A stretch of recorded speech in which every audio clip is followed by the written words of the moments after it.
in this section, we'll look at the Docker containers and what benefits they offer over the other architectures. So let's get started. So before understanding Dockers, let's understand the various approaches of deploying our apps and how these deployment strategies have changed over time. So we'll do a major comparison between servers versus virtual machines versus containers. So yeah. So with servers, so in the beginning we just had servers on which we were deploying the apps. So it's similar to deploying apps on your physical machine. So you have a hardware and there is an OS on top of it, and on top of it you provide your application and your configuration, and this could include your dependencies, right? So that's all you need for your applications to run. Then came the concept of virtual machines. In virtual machines, when you're deploying the apps, we are using some sort of virtualization techniques which enabled us to divide a big machine, a big server, into several small machines and with separate OS of their own, and hardware was the only component which was shared amongst them.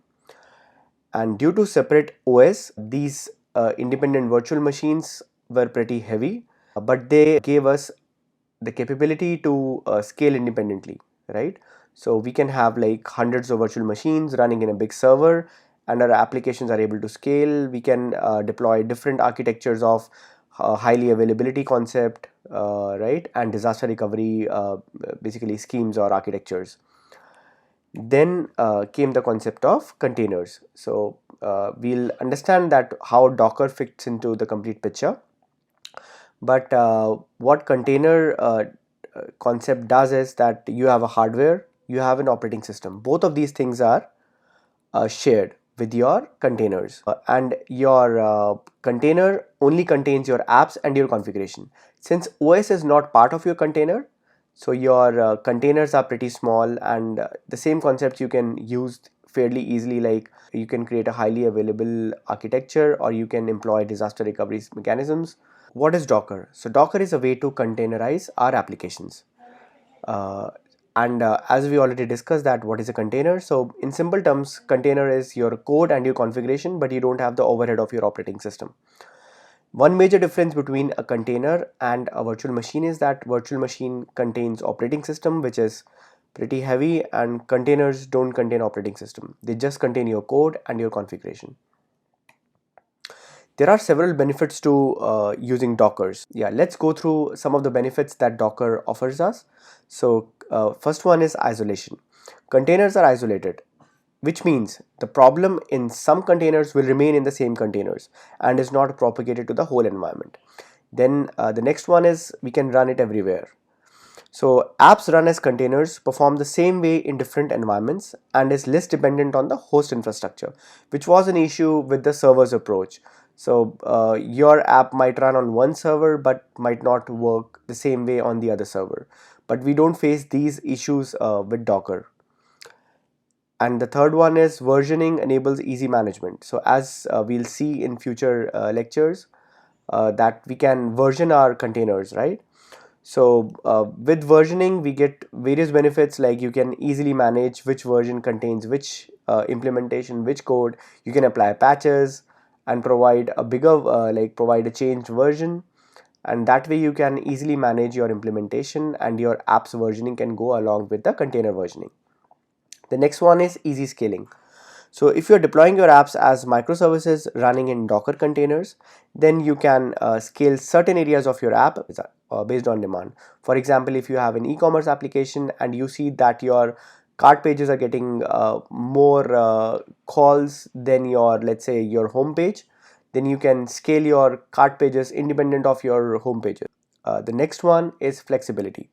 So if you have to patch something on one container, you can work on it, create new containers of the fix and replace the old ones, right? So this gives us a very good flexibility range in which we can simply replace our old containers, put in our new containers with the new changes, and when this works with versioning, it gets very easy to manage and easy to track the changes. So the last one is consistency.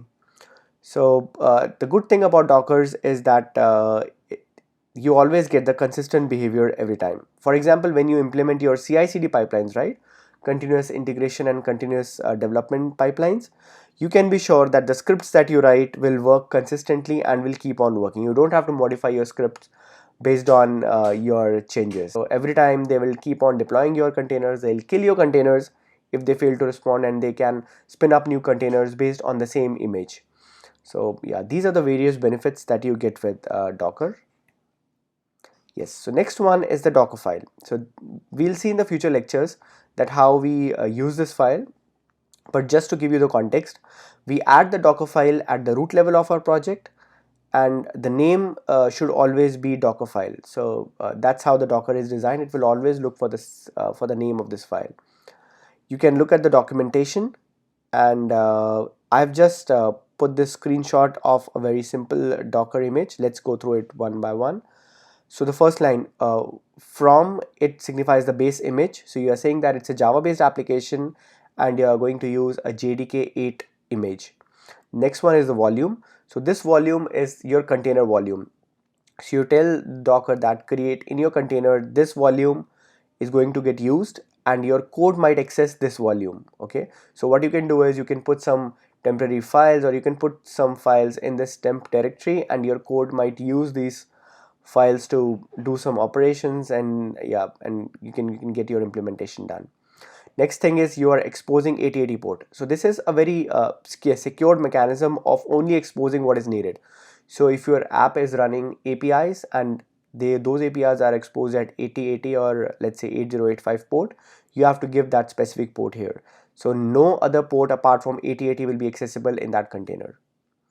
So the next one is it's just an application specific setting, where what I'm doing is I'm putting everything of type jar in my target folder to an app.jar. Okay, and the next one is a Java option. I've just kept it there so that if you want to give some Java options, you can give it there. The final one is the entry point, in which we are providing instructions for jar execution. So that's all about Docker introduction. So in our future lectures, we will understand that how we can create the Docker file and we can put our code on Docker Hub. Thank you.